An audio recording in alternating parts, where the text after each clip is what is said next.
Hold fast to your ideal in your imagination. Nothing can take it from you but your failure to persist in imagining the ideal realized. Imagine only such states that are of value or promise well.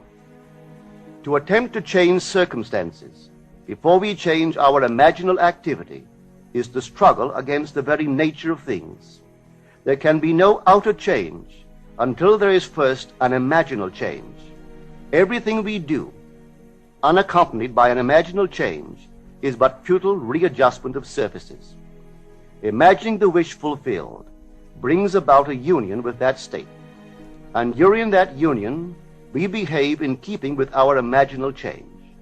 This shows us that an imaginal change will result in a change of behavior. However, our ordinary imaginal alterations, as we pass from one state to another, are not transformations, because each of them is so rapidly succeeded by another in the reverse direction. But whenever one state grows so stable as to become our constant mood, our habitual attitude, then that habitual state defines our character and is a true transformation. Now let me call your attention to the design on the cover of this record. You will notice a man sitting on a park bench, imagining himself to be in a home. This is the secret of those who lie in bed awake while they dream things true. They know how to live in their own dream house until, in fact, they do. Man, through the medium of a controlled waking dream, can predetermine his future. That imaginal activity of living in the feeling of the wish fulfilled leads man across a bridge of incident to the fulfillment of the dream. If we live in the dream, thinking from it and not of it, then the creative power of imagining will answer our adventurous fancy, and the wish fulfilled will break in upon us and take us unawares. Man is all imagination. Therefore, a man must be where he is in imagination, for his imagination is himself. To realize that imagination is not something tied to the senses or enclosed within the spatial boundary of the body is most important. Although man moves about in space by movement of his physical body, he need not be so restricted. He can move by a change in what he is aware of. However real the scene on which sight rests, man can gaze on one never before witnessed. He can always remove the mountain if it upsets his concept of what life ought to be. This ability to mentally move from things as they are to things as they ought to be is one of the most important discoveries that man can make. It reveals man as a center of imagining, with powers of intervention which enable him to alter the course of observed events, moving from success to success through a series of mental transformations of nature, of others, and himself. How does he do it? Self-abandonment. That is the secret. He has to abandon himself mentally to his wish fulfilled, in his love for that state, and in so doing live in the new state and no more in the old state. Now we can commit ourselves to what we do not love. So the secret of self-commission is faith plus love. Faith is believing what is incredible. We commit ourselves to the feeling of the wish fulfilled, in faith that this act of self-commission will become a reality, and it will, because imagining creates reality. Imagination is both conservative and transformative. It is conservative when it builds its world from images supplied by memory and the evidence of the senses. It is creatively transformative when it imagines things as they ought to be, building its world out of the generous dreams of fancy. In the procession of images, the ones that take precedence naturally are those of the senses.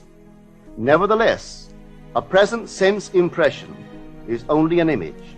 It does not differ in nature from a memory image or the image of a wish.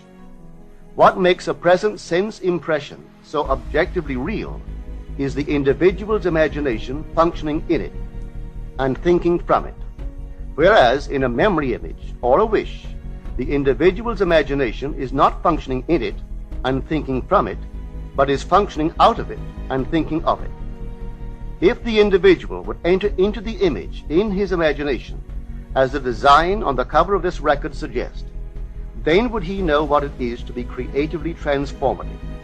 Then would he realize his wish, and then he would be happy. Every image can be embodied, but unless man himself enters the image and thinks from it, it is incapable of birth. Therefore, it is the height of folly to expect the wish to be realized by the mere passage of time. That which requires imaginative occupancy to produce its effect obviously cannot be effected without such occupancy. We cannot be in one image and not suffer the consequences of not being in another. Imagination is spiritual sensation. Enter the image of the wish fulfilled, then give it sensory vividness and tones of reality by mentally acting as you would act were it a physical fact. Now, this is what I mean by spiritual sensation. Imagine that you are holding a rose in your hand. Smell it. Do you detect the odor of roses? Well, if the rose is not here, why is its fragrance in the air? Through spiritual sensation, that is, through imaginal sight, sound, scent, taste, and touch, man can give to the image sensory vividness. If he does, all things will conspire to aid his harvesting, and on reflection, he will see how subtle were the threads that led to his goal. He could never have devised the means which his imaginal activity used to fulfill itself. If man longs to escape from his present sense fixation, to transform his present life into a dream of what might well be, he has but to imagine that he is already what he wants to be, and then feel the way he would expect to feel under such circumstances. Let him, like the make-believe of a child who is remaking the world after its own heart, create his world out of pure dreams of fancy. Let him mentally enter into his dream. Let him mentally do what he would actually do were it physically true. He will discover that dreams are realized not by the rich, but by the imaginative. Nothing stands between man and the fulfillment of his dreams but facts, and facts are the creations of imagining. If man changes his imagining, he will change the facts. Man and his past are one continuous structure. This structure contains all of the facts which have been conserved and still operate below the threshold of his surface mind. For him, it is merely history. For him, it seems unalterable, a dead and permanently fixed past. But for itself, it is living. It is part of the living age. We cannot leave behind us the mistakes of our past, for nothing disappears. Everything that has been is still in existence. The past still exists, and it gives and still gives its results. Man must go back in memory, seek for and destroy the causes of evil however far back they lie. This going into the past and replaying a scene of the past in imagination as it ought to have been played the first time, I call revision. And revision results in repeal. Changing our lives means changing the past. The causes of the present evil are the unrevised scenes of the past. The past and the present form the whole structure of man. It is carrying all of its contents with it. Any alteration of content will result in an alteration in the present and future.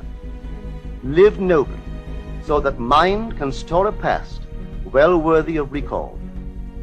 Should you fail to do so, remember, the first act of correction or cure is always revise.